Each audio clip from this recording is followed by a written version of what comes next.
All right, we are back with the final percent. I got a button for that. The final percent. The final percent is right. The final percent. You know, we got a lot of buttons. What did...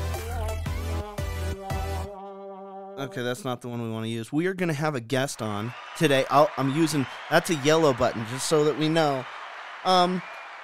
I'm going to have a guy named Nick come on. He is a personal trainer. I met him at Lifetime. We worked, if you remember, many years ago, many years ago, 2 years ago, I did this thing called the 90, I think it was the 95-day challenge, and it's just because we didn't want to do what everyone else did, where it was 90, and then we were going to do 99, and anyway, we ended up 95-day challenge. He helped us with that, and he's no longer with Lifetime, so I'm not sure what he is. I'm not sure where we can find him, but we're certainly going to find out all about that. But I am going to I'm just going to kind of talk business. I'm going to figure out, hey, what can we get accomplished from understanding telling the story at the middle? And I know that we've talked about this a lot. And sorry, I've got a bunch of people because I've asked so many people to guest on the podcast. So I'm getting all these text messages. I might sound a little distracted. I'm very sorry for that. But we're going to have some fun. I just flipped my phone over, so I'm not looking at it. But tell your story from the middle. What does that mean? Tell your story from the middle. I've gotten, and this is a very personal opinion, of the influencer industry is a bunch of before and afters, before and afters, before and afters. All these afters get paraded on stage, and all the befores are sitting out there. Hopefully one of these times I can stand on stage. Well, you know what? There's a lot of stuff that goes on in the middle, but no one's telling their story from the middle. Hey, this is how I dealt with this. This is what I'm currently going on or going through right now. No one's telling their story from the middle. Business owners either want to fake it till you make it, or it's that perfection or pity kind of thing. And so I said, you know what? Let's call people who are building their brands right now, who are extremely successful, who are moderately successful, who are maybe not successful yet financially, but they're successful as just being a great human being. So without further ado, we're going to call this guy right now. And I don't know if he knows that we're going to go live immediately, but here we go. Here we go.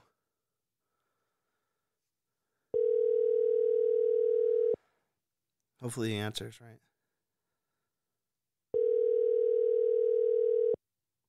The final percent. Might as well push buttons while it's calling. What about this one? Goodbye. Well, he didn't answer, so I'm not sure what's going on. But maybe he'll call us back. Anyway, let's talk a little bit about the whole telling your story from the middle. So what I learned about this is I made so many mistakes building KMG, building the different things that I've got going on, because everyone would say, oh, how's business? Oh, dude, it's so good. It's awesome. When in reality, I was scared on whether or not I could pay my rent. And I think that we need to start saying, instead of always having to say, hey, no, everything's great. Hey, this, that, and the other, actively seek, how can we help? How can we change? How can we do this, that, and the other?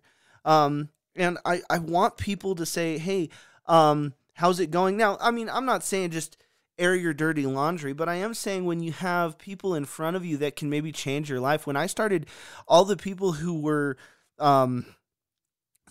my proverbial snowplows, all the people who were ahead of me, instead of me telling them all the time, hey, I'm great, everything's awesome, everything is awesome, everything is cool when you're part of a team. Lego movie, if that was weird to anyone, go watch the Lego movie. It'll make a lot more sense. But instead of me saying everything's awesome, when I started having these people ahead of me in life, I was able to say, how did you figure that out? Hey, how do you fire people?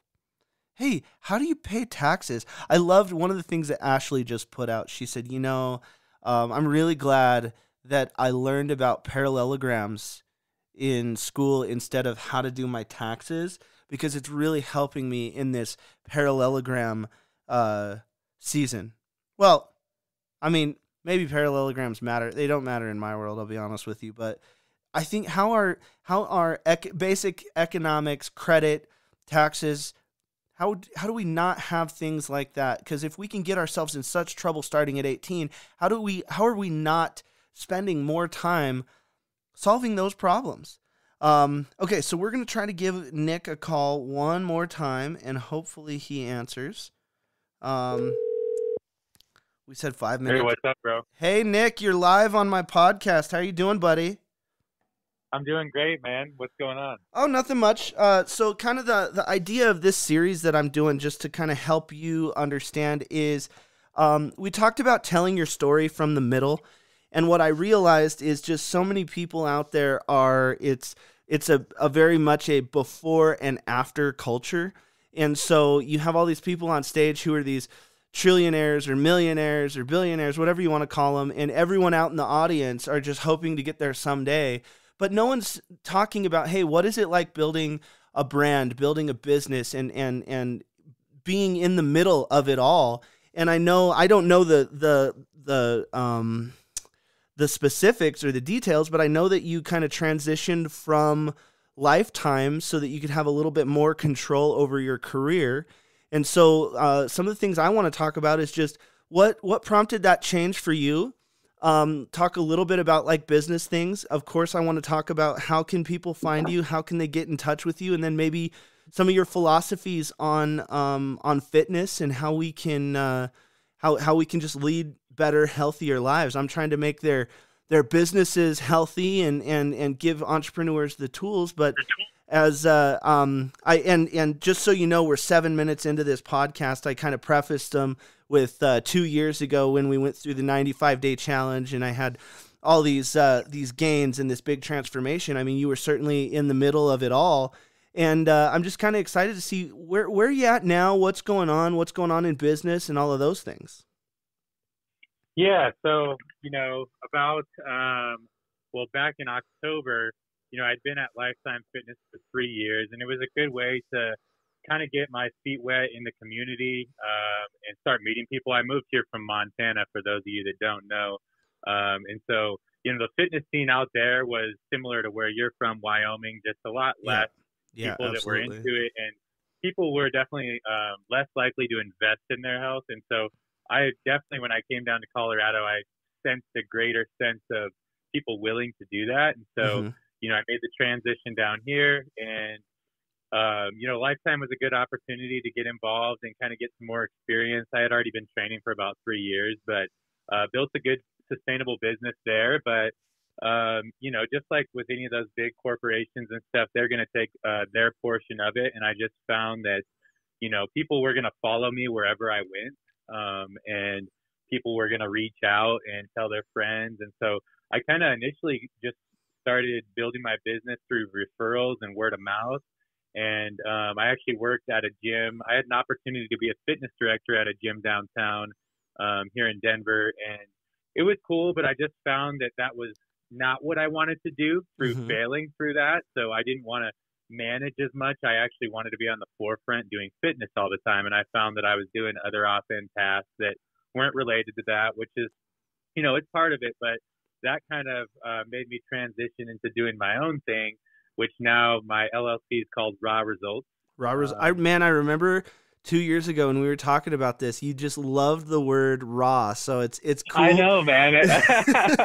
It's cool that you're making it a reality, and you're doing that. So for all the people out there who are maybe in either the same boat or they're thinking about making their absolute first LLC, what are some of the things that you tell them from a business standpoint? Like, hey, this really helped me, or hey, I wish I would have known this, or just different things like that to put the tools back into the hands of people so that we can be America again and actually build great companies and big, beautiful things.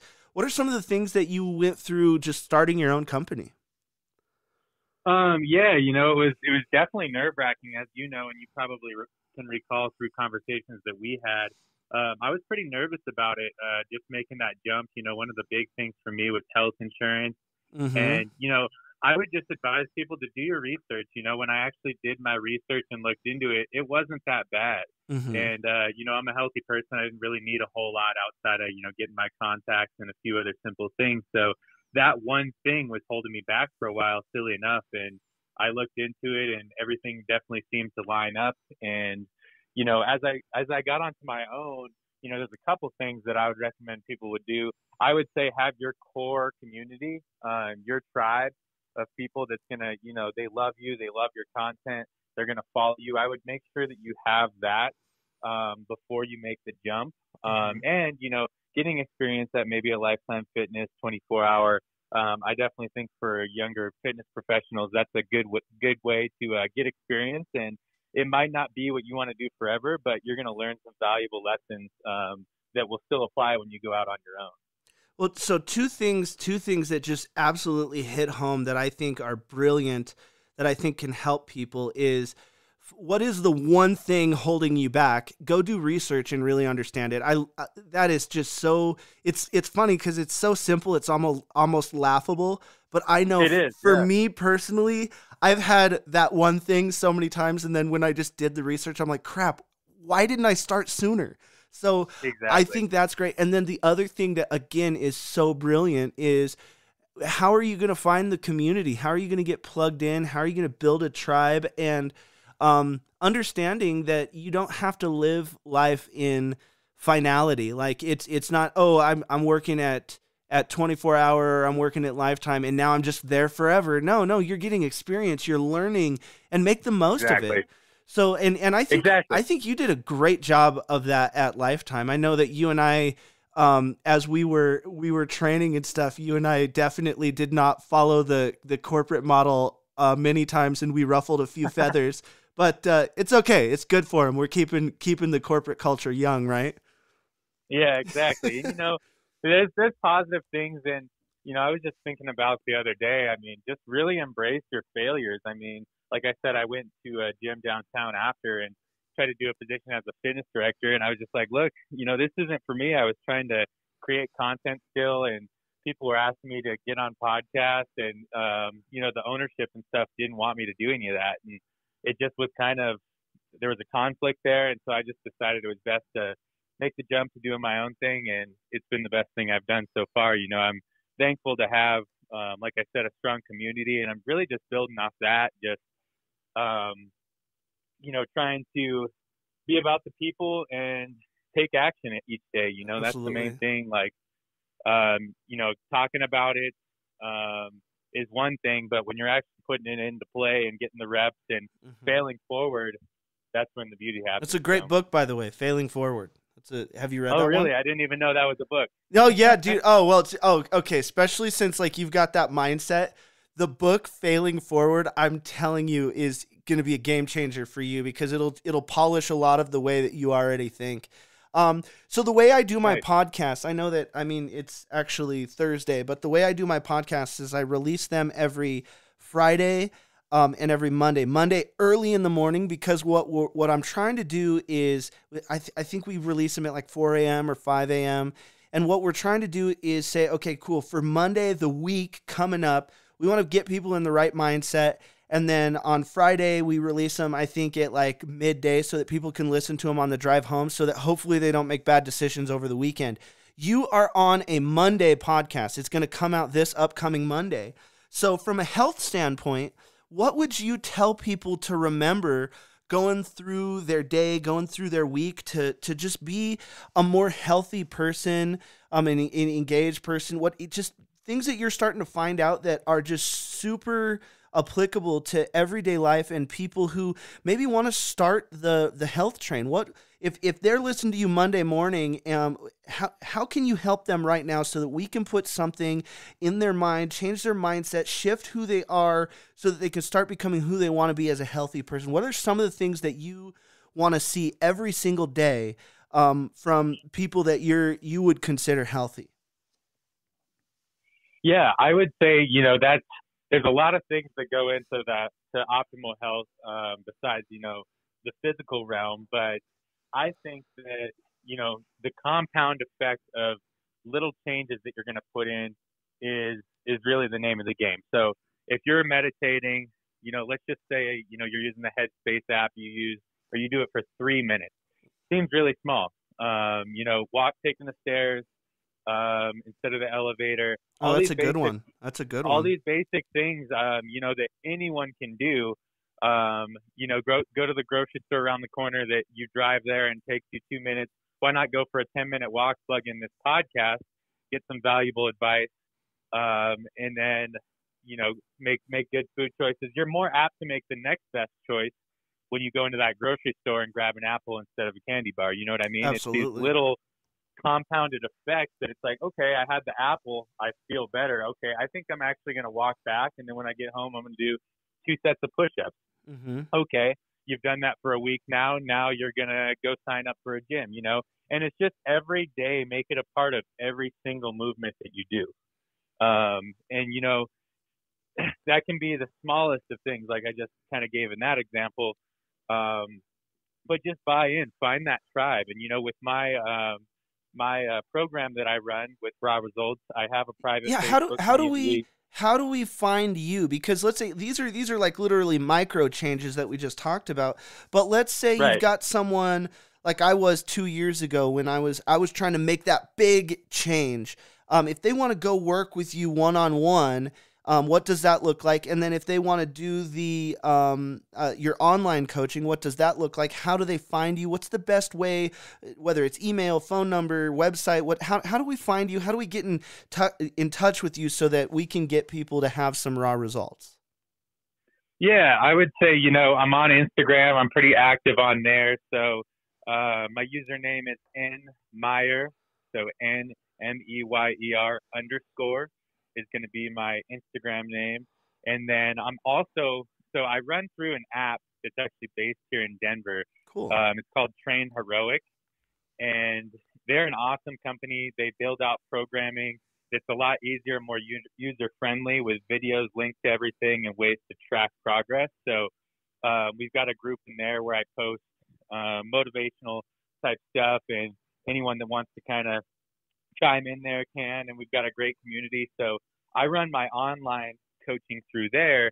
It's very interactive, and usually I give people a free workout to pop in there as well. Oh, cool. And then if you're in the Denver area, I mainly stay in North Denver now, but I do mobile training, so I've got my own equipment. Obviously right now with Blizzard 2.0, probably not a great time to pop outside, but I do have a couple of gym locations that I have access to in Thornton and Westminster. So, and as the weather warms up, I plan on actually launching a boot camp. Oh, cool. That's going to be running. So I've got a few things in the works, and through the app, I'm actually becoming a lot more active on YouTube, loading in videos on there as well. And that's just my name, Nick Meyer, Raw Results. Awesome. Awesome. Do you have a website we can go see? I don't currently have a website, and I'll kind of explain the reasoning to that. So for me, I want it to be a really hands-on, one-on-one experience for everyone, and I don't want it to feel like people are going to a site to purchase a sweatshirt or a pair of shoes. I don't want it to be transactional because we live in such a transactional world. That's I'd like awesome. it to be more small business orientated. Hey, you're going to actually personally talk to me on the phone, or we can meet for coffee. And I like to kind of I built my business on that, so I want to kind of continue that trend. Dude, that's so cool. Yeah, it's an interesting world we live in, and that's why like I love talking to small business owners who are again in the middle of it. Like, what does your story look like from the middle? Because you know what, yeah, maybe someday you do have a website and it's hard to get you on the phone because you become the next celebrity trainer. Look, I'm not going to be mad at you if that happens, but in the middle of you becoming that person, this is your business model right now. And I think that is super cool, man. I think that's super cool. I've always had a ton of respect for you, and I'm excited to see you actually building out who you are and who you were all along, and not living behind the Lifetime brand. I'm not taking anything away from them. It's just, it's a little too corporate, and you are very much your own person. And I think that's why you get such great results. So I'm excited to see if, see you down the road. And I mean, maybe in 3 months, and we can do a little check-in with you every now and then, on what's going on, because I'm really excited about small businesses and watching them grow. And I think it'd be great to say, hey man, I started out and I had 100 subscribers through my app, and that was 3 months ago. Now I just cracked 1,000, and I'm really excited. So I'm excited to see just what you do with this, because I really think you're one of the guys who are you're doing it for the right reasons. You got an unbelievable amount of knowledge, and I remember so many times when we were training, I'd ask you a question, and if you didn't know the answer, my favorite thing about you would be like, I don't know, but the next time you see me, I will know. And there's just so many people out there who, if they don't know the answer, they just make up some BS, and that's just that you do keep it raw for better and worse. It's if you want someone to baby you during your training routine, you are not looking at the right person, because he keeps it real, and that's the great thing about him. And yeah, we'll catch up. And shameless plug, I'm just saying, I have a birthday party coming up on April 19th at the Omni Hotel. I'd love to see you there, buddy. Yeah, I got it in my calendar, man. I'll pop in, and I appreciate your kind words. I think it's always a process, just really become obsessed with what you're trying to do, whether that's gardening, fitness, making great cocktails. It doesn't matter. If you really buy in and become obsessed with wanting to learn more and perfect your craft. I think a lot of people these days are looking for a magical formula or a new app that's going to, change the game with everything. But when it comes down to it, you just have to be eager to learn, put in the work, and it's that compound effect over time. Yeah. The magical formula is called hard work and don't quit. Yeah, I love it. All right, man. Well, thank you so much. We really appreciate you coming on to the Final Percent podcast this upcoming Monday. I think it goes out at 5 a.m. And take a listen, and we'll get you on here again, buddy. Great. Is that on the Apple Store, or how can I access that? I'll send you a link, but yeah, anywhere you can whether it's the Apple Podcasts, whether it's Google Play Podcasts, Stitcher, anywhere that you can possibly look up a podcast. If you type in The Final Percent this coming Monday, you're gonna find it, and yeah, it's gonna be a really. I'm actually super excited, because I think those two things, the community and what's your one thing holding you back. Dude, that is just like literally.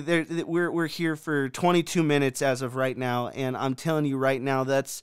If you can take away those two things, that's the best 22 minutes anyone's ever spent in their life on becoming a better human being and a better business person. So I think you hit the nail on the head, man. Perfect, man. Well, it was a pleasure, and I look forward to sharing this with people and providing the value. Absolutely. Thank you so much. Nick Meyer, ladies and gentlemen. Thanks, buddy. Yeah.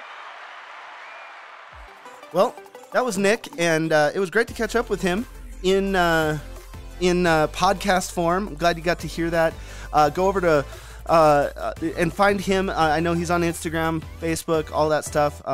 Yeah, we're just going to keep doing these things and have some fun with the final percent. Oh, we need that louder.